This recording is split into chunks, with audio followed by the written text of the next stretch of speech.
of Rojava, a model in societal self-direction. In Rojava, power is decentralized to the point where neighbors make most decisions that affect them in a body called a commune. This is nothing like a commune in the US. It is essentially a neighborhood assembly, made of 100 to 150 families or so, and instead of politicians deciding what norms should govern their community, they all do, through directly democratic structures. Each person living within the commune can represent themselves directly within the commune assembly. The commune is used on a principle that most of us know intrinsically. Nobody knows better what you and your neighbors need than you and your neighbors yourselves. Communes are linked together through elected and removable spokespersons, one woman and one man, to form a neighborhood council. And neighborhoods are linked to form city councils, and so on and so forth. This is a bottom-up or horizontal system of organizing society. The larger the area of administration a council has, the less power it has. For example, in the largest city in Jazeera Canton, Kamislo, there is a neighborhood called Corniche. In Corniche, there are 58 communes. Of these communes, 3 are Assyrian and Armenian, 3 Arabic, and 52 Arabic and Kurdish mixed. These 58 communes form the Corniche Neighborhood Assembly, but the heart of power remains in the individual communes themselves. Women and young people also can and do organize their own communes separately. The commune is made up of committees which residents can sign up for. To name a few, the Women's Committee, the Youth Committee, Healthcare Committee, Economic Committee, Safety Committee, Neighborhood Defense Groups, and Peace Committee. Transformative justice as the first line of defense. In order to really understand how communes work, we have to go through the committees one by one. Defense Committee, or Safety Committee. In Rojava, the people living there are multi-ethnic, multi-religious, and wary of state power and male domination. So, they make it their goal to decentralize knowledge, power, and responsibility as much as possible so that no one can dominate anyone else. In 2015, communes all over Rojava started forming the HPC, Self-Defense Forces, and the HPC Jin, an autonomous women's self-defense force, to replace the regular police, Asaish. The HPC is a citywide defense force made up of 2 directly elected members from each commune. These 2 elected security members are accountable to the mandates of the directly democratic assemblies in the communes and can only act as instructed by the people who actually live in the communes. They are trained in self-defense, feminism, weapons, tactics, and ideology. The ideology being Democratic Confederalism, stateless democracy, that is driving the revolution in Rojava. They can be immediately recalled by the direct democratic assembly of the residents if they violate their mandate or act against what they were told in any way. Beyond this, as in the militias of the YPJ, YPG, as in the communes themselves, and as nearly every institution in Rojava, HPC members undergo what is called Tech Mill, a public meeting of community members where they are encouraged to criticize their own failures, those of each other, and let others criticize them. These meetings do not carry authority or force, but are just public suggestions that keep people from getting too full of themselves or from latching on to too much power. The HPC members rotate and take turns training everyone in the commune in self-defense, with the goal of eventually every member of the commune serving in the role at some point, so that power is decentralized and there is no need for an official police force. As most decisions that affect a commune are made by the residents themselves, they deal with much less crime in the first place. Why break rules you yourself made, argued, and voted on? So, how does this structure differ from a police force? Well, there are several key ways. 1. Every single member comes from the community and is directly elected by the community. 2. They only enforce decisions that every community member gets a say on and only act as instructed by the community. 3. They can immediately be stripped of power if they violate the mandate of the community. And 4. They rotate, and their power is eventually dispersed to everyone so that safety becomes not the responsibility of a special professional body, but of the whole of the community. Health Committee. As I said before, the more knowledge is concentrated into the minds of a few people, the more likelihood those people can create an oppressive power dynamic over those who depend on them. For those living in the communes, access to good health care is vital, especially in an area always under threat by hostile states and fundamentalist groups. In such a situation, it benefits no one for health knowledge to remain the domain of professionals. The people of Rojava see the dispersal of this knowledge as the reclamation of traditional knowledge that had once been passed down through women, but had been stolen from them by the state, guarded by powerful men, and sold back to the people for profit. As Haval Azad, a member of the Health Committee for Jazeera Canton, pointed out, the problem is that before the revolution, there was a deep connection between health and the power of the state. So we are building up a new system with a new basis, trying to remove this connection. Health is one of the key areas which is represented by specific structures and institutions in the new system. So the main aims for health in Rojava are 1. To solve the problem of relations between health and power, or the party. 2. To critique and rebuild the relationship between society and doctors. And 3. To return ownership of health to society.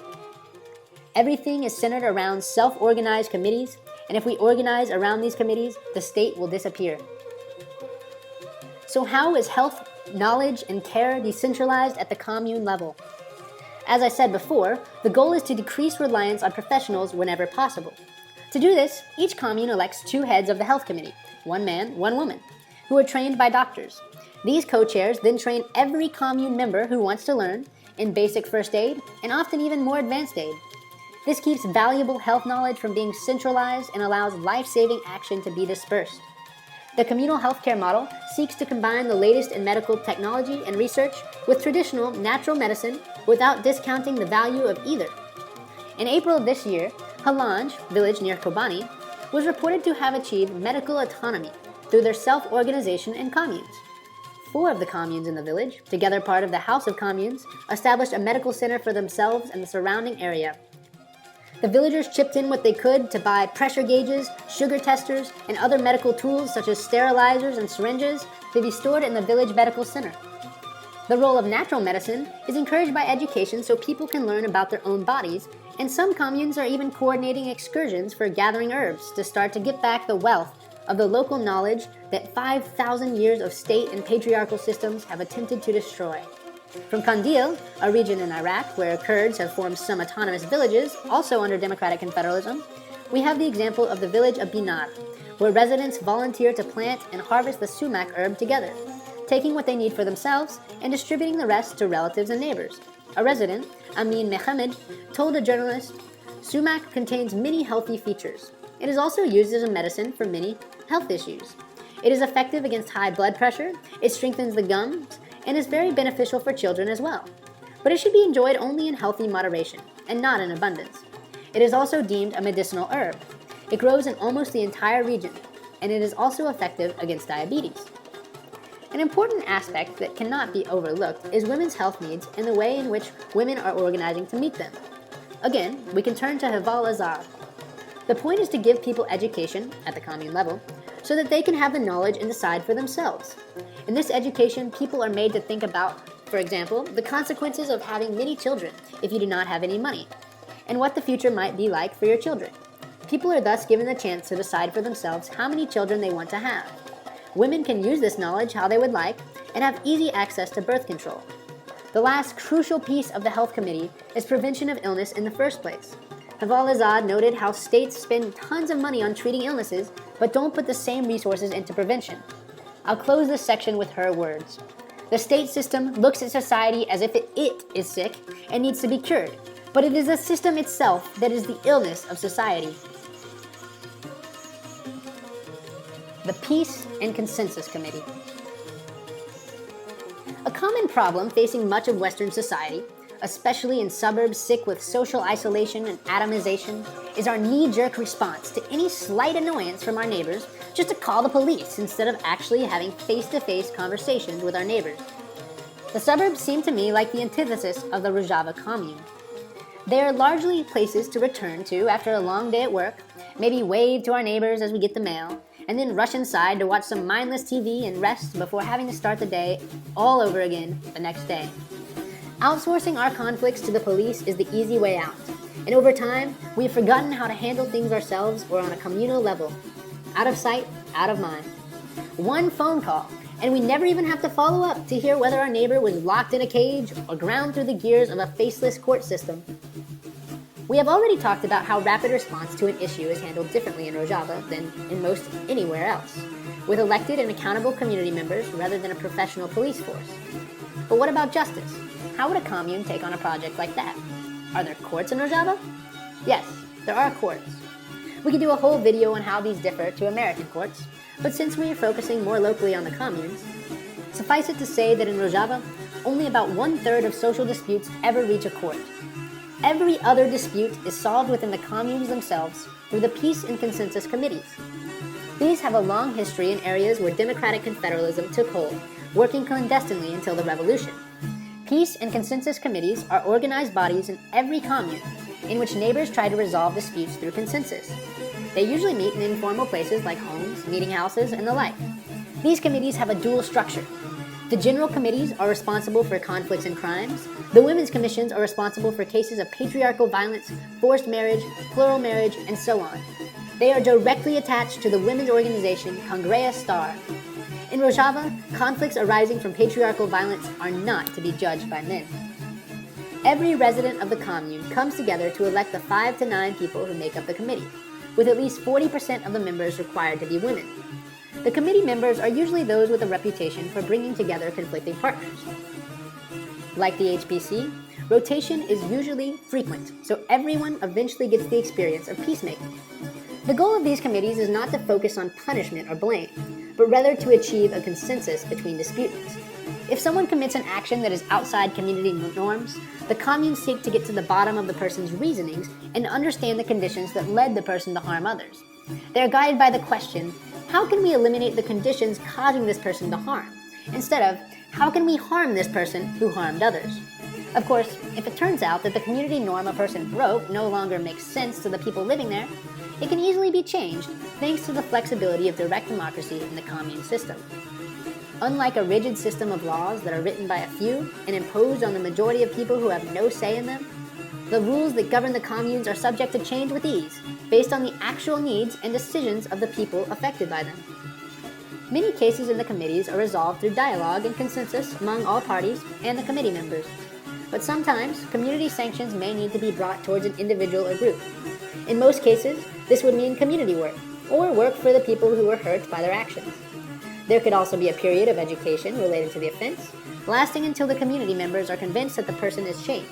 For example, polluters would probably go to an academy to learn about ecology and why polluting is bad. Other sanctions could be a fine, work in a cooperative or public service, exclusion from the commune, social isolation, for some people the hardest of all, boycott if the convicted person is a shop, temporary relocation to another neighborhood, and seclusion from some public rights. Most famously, many long-standing blood feuds that could never be resolved through any state or elder-based system were finally resolved through the commune's peace and consensus committees without trial.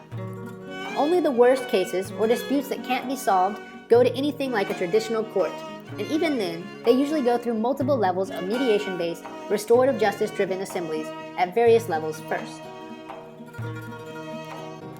Economic Committee. Solve your problems yourself and do not wait for others to do it.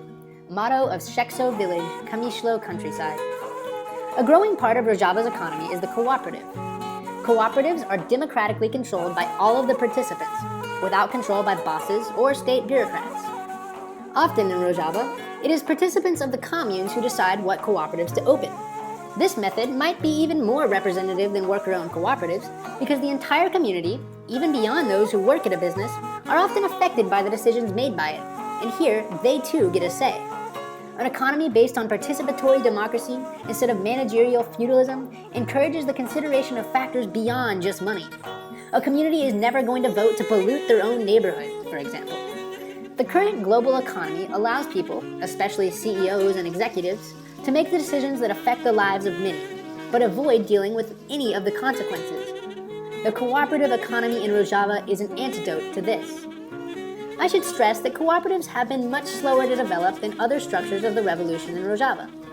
The Syrian regime for years imposed monocropping of wheat, controlled by large landowners on the region, and Rojava's economy was dependent on other parts of Syria before the war. Since the war, the region has been under embargo from all sides, including from Turkey and the much more state capitalist-oriented Kurdish regional government in Iraq. The economy before the war was also very much feudal. Unlike many radical revolutions, this one was not accompanied by massive expropriations of private lands or forced collectivizations. The revolutionaries in Rojava prefer a slow-going, voluntary building of a social economy from the ground up. Radical change, in their minds, is much longer lasting and more deeply rooted in society when it is done through building consensus with many sectors of society. This means face-to-face meetings, education and public service announcements, incentivizing cooperation, etc. Besides, many plots of lands have been owned by families, many of them Arabs, for generations, and some sort of expropriation of these lands could lead to ethnic conflict, entirely contradictory to the Democratic Confederalist project of ethnic pluralism. Land and businesses possessed and worked by individuals and families is perfectly tolerated, in fact, guaranteed in the social contract. But cooperation is incentivized in a way similar to how large corporate entities are in the United States. These incentives range from subsidies, tax breaks, municipalities providing tools and machinery, trade and production cooperatives offering reduced prices, trade unions assisting with engineers and specialized workers, etc. Those who prefer to work within a more hierarchical or capitalist paradigm can do so. They may just have limited access to the communal economic network. The incentives have made a difference. Before the war, cooperatives were very rare in the region. Now, all cooperatives make up 7% of Jazeera Canton's economy alone, with cooperatives solely run by women making up 3% of the entire economy. There are 87 cooperatives in Jazeera Canton alone, comprising more than 30,000 participants, according to Hawar News. Kobane's cooperative section is even more advanced. No region of Rojava had more cooperatives than Afrin, but sadly, all of that has been lost thanks to Turkey and Salafist groups' invasion and occupation of Afrin earlier this year. However, refugees from Afrin immediately organized themselves into communes in their new homes and will carry their social economy with them. Cooperatives aren't limited to the cities, but are growing in the countryside too. If you will allow me to read an extended excerpt from cooperativeeconomy.info, the best source on cooperatives in Rojava, I think it'll provide some valuable insight. Jaroudieh is located in the Barav region of Derek. The Shahid Khani commune includes an agricultural cooperative with 26 members. In the 3-acre field, all cooperative members participate in the work. There are 6 groups with 5 members each. Every group works for 1 day, and every Friday all groups participate. The aim of the cooperative is to revive the communal and natural village livelihood. Accordingly, a common program has been made to carry out farming and irrigation, and things like that. The cultivated products are sold in the Derek market, and the revenue is distributed equally to all cooperative members. Children have also been involved in the activities. Going to the fields with their families, the children play with their peers in the spacious and communally cultivated fields. This village is an economic commune that decided democratically to communalize its economy. Most villages and cities in Rojava have a mix of social-oriented and individually oriented economies. Many communes also pool money to provide a safety net for their members, reminiscent of that once provided to many Americans through fraternal organizations like the Lions Club, Odd Fellows, and similar organizations. For example, in the village of Shekso in Kamishlo, there is a common fund from which everyone can benefit on occasions such as illnesses, deaths, and weddings. This fund is mainly used by economically ill-posed residents in emergencies. As 80-year-old Mohamed Eli Kute told the Anha news agency, all villagers pay monthly into the fund according to their financial resources. Finally, communes also work like the bulk buying cooperatives that have been taking off in the US and the UK recently. The commune buys essential food products, sugar, salt, bulgur, oil, bread, etc., and other important goods directly from producers and wholesalers for around 20 to 35% cheaper. If there are cooperatives that produce or trade in these goods, the cooperatives are favored. The commune also procures generators to create electricity for the households.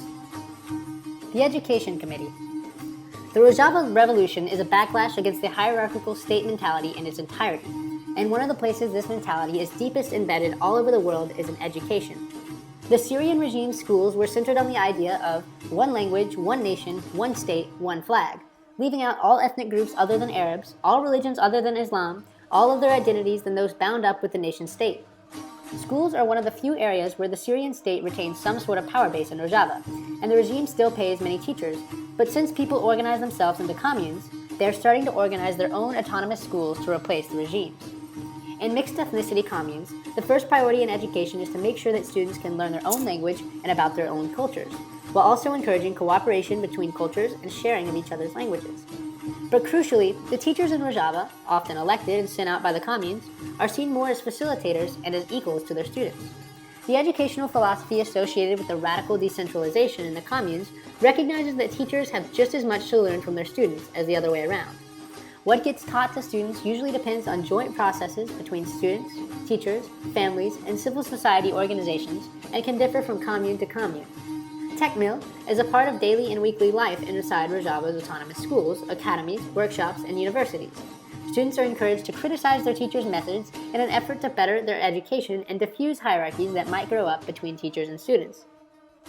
There are a wide range of educational options available to students in Rojava, most organized at the communal level. The schools are somewhat similar to schools everywhere else, except that the classes are more project-based, students have much more say in decision-making, and teachers are seen as facilitators, not in charge. And testing is very much de-emphasized. But, like schools elsewhere, they are often housed in similar buildings, for similar hours, and similar times a year. This is called, quote, open education, the meaning of which will be clear when I explain closed education shortly. On the other end of the spectrum are the academies, which are usually much more specialized. There are genealogy academies, open to women and men, but studying women's science, which I'll talk about more later, self-defense academies, ecological academies, internationalist academies for foreign volunteers, health academies, etc. Here, a more holistic approach is taken. While in the academy, the school becomes your community. Students and teachers study together, live together, cook together, clean together. Oftentimes, in an academy, the students and teachers are working together to do research for a class thesis that they all collaborate on together. Generally, half of the semester is spent on theoretical work, and the other half is spent on practical work. The collaboration has the aim to build a democratic and ethical character. From an academy member, every day, we have 2 chefs chosen in turn between the students, alternately 2 men and 2 women. Every week, we do general cleaning with 2 groups from a list. We clean up 10 to 12 people together. For everything, there are responsible students, from cleaning to the kitchen, passing through the library, other common needs, and so on. Some academies practice the, quote, open education model, but most are, quote, closed education. This education is intensive and meant to eliminate distraction for the time of study. Attendees give up their cell phones for the whole week. They wake up at 6 a.m. on most days and usually start off with 30 minutes of exercise or sports, in which teachers also participate. They follow by cooking breakfast and then begin 4 hours of lessons, stop down for a 2-hour lunch break, and then resume classes from 2 p.m. to 5 p.m. Until 7:30 or so, students and teachers cook and eat dinner and socialize, followed by a circle reflection on the day's activities until 9:30, after which is time for relaxation. Sundays through Thursdays are spent like this, and students usually leave campus on Friday or Saturday.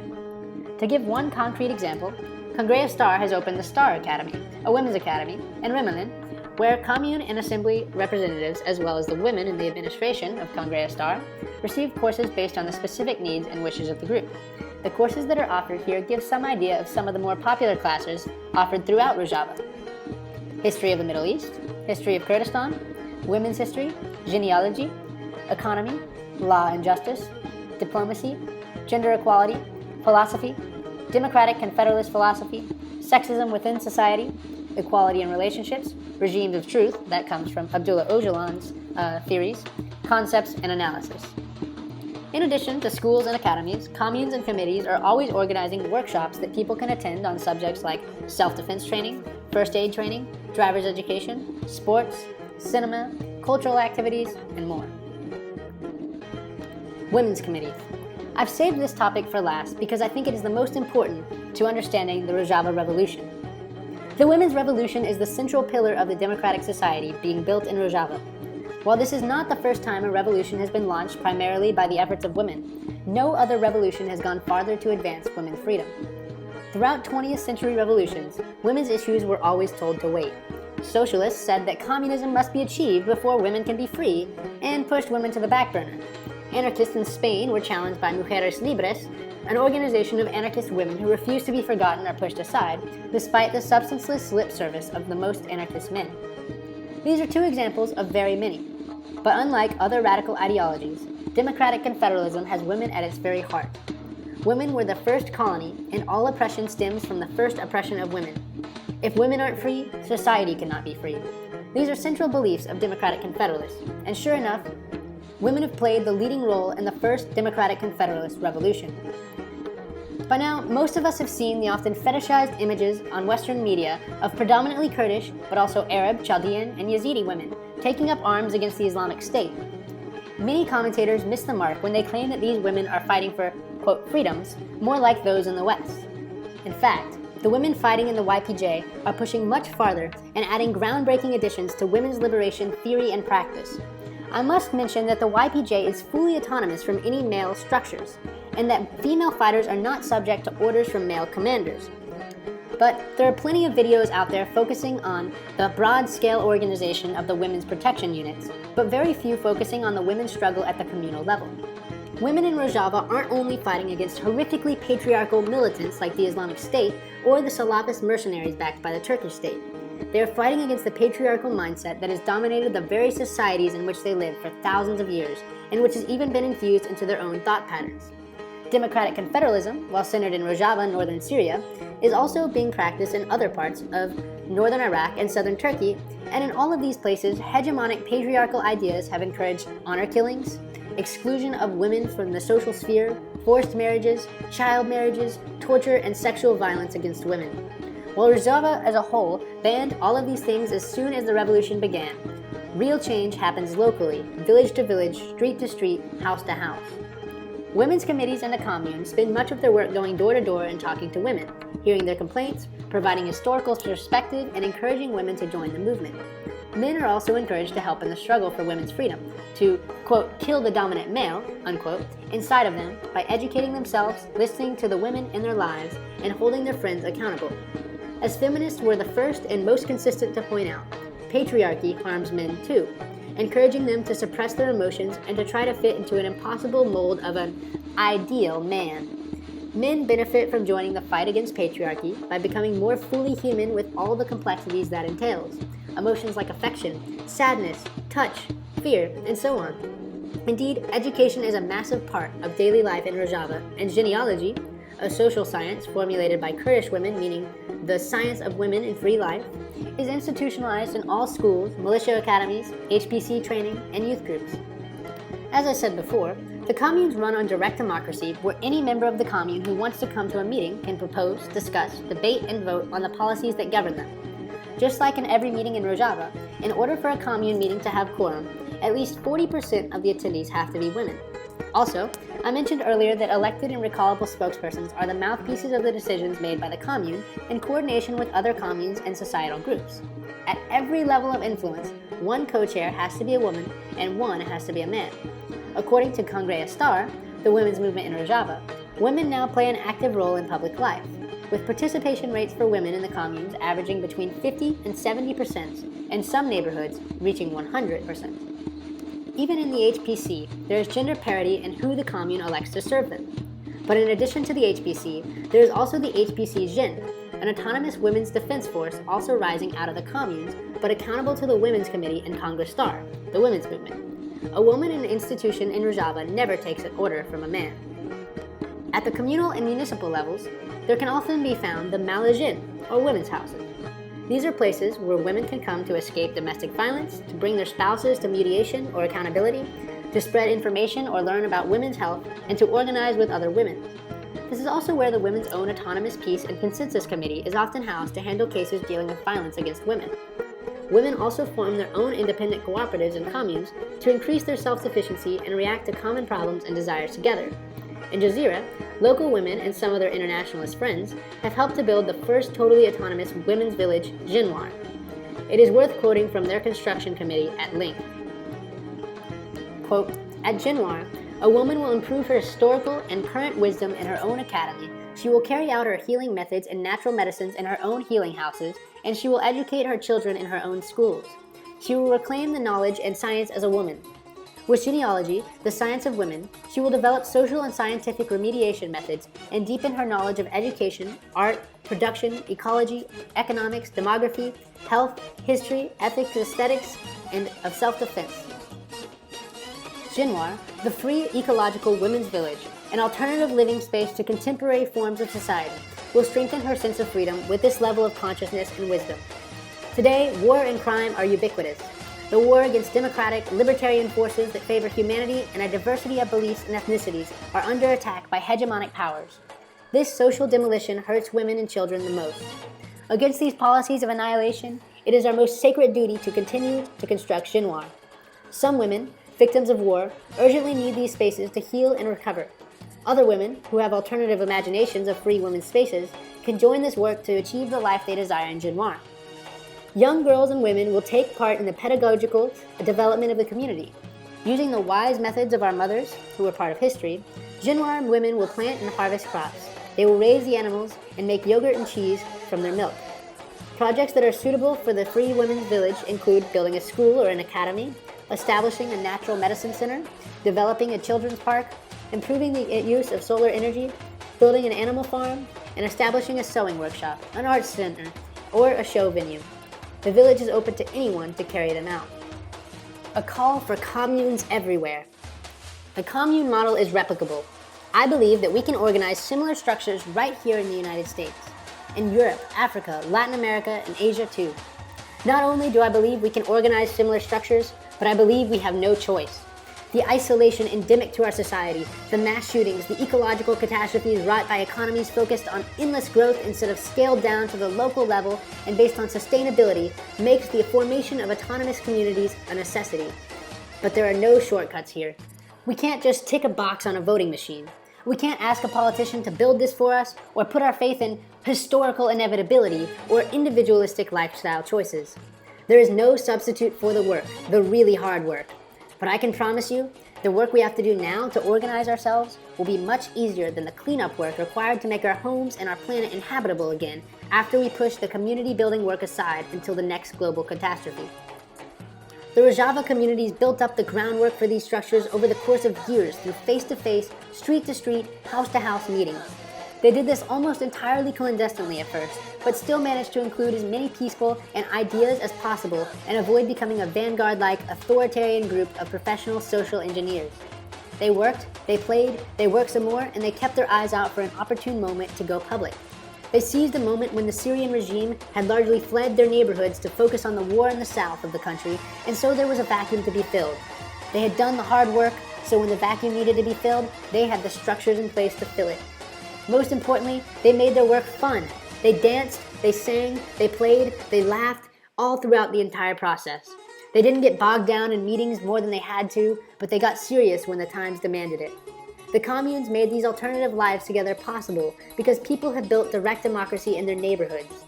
The massive problems we in America need to address, police brutality, climate catastrophe, racism, ethnic and religious hatred, gun violence, misogyny, loneliness, all would be much more easily and systematically addressed if we had a strong communal basis to embark from. In other words, communes. Building communes is something we can do too. We can gather our friends and neighbors, be more social with them, share the joys of what life in common can be, and then realize that together we have power. Like the Black Panthers did, we can stop depending on the state to meet our needs and set up spaces to meet our needs among each other. Unlike the Black Panthers, instead of building up a hierarchy, we can decentralize power by encouraging consensus and participatory decision-making. Even just starting with a barbecue or block party just to get to know your neighbors. Doing this a few times a month, and slowly starting to talk about issues affecting you and your neighbors can be a great start. Then you and your neighbors might discuss how you can solve these problems together with what little resources you have, instead of waiting on the government or corporations or nonprofits or anyone else but yourselves. Whether it's filling potholes on your street, building a tool library, hosting language lessons, or going to the gun range to learn how to defend yourselves, there's a lot you can do here and now. But when you do these things, don't do them individualistically. These should be things groups of friends, neighbors, and families do together, not hoarding the knowledge themselves, but sharing it with others. We can discuss not calling the cops when we feel unsafe, but relying on each other as first resorts. We can set up carpools to doctor's offices, volunteer ourselves to check on elderly folks instead of entrusting that to the police or neglecting them. The social events among neighbors can start ending with quick, more official meetings to actually discuss and vote on community norms that you all take responsibility for implementing and enforcing. Finally, once these alternatives are built, you can discuss how you can defend them and how to spread these ideas to nearby neighborhoods. There is no master plan available to us. As the Zapatistas say, we have to make the road by walking. So let's get started.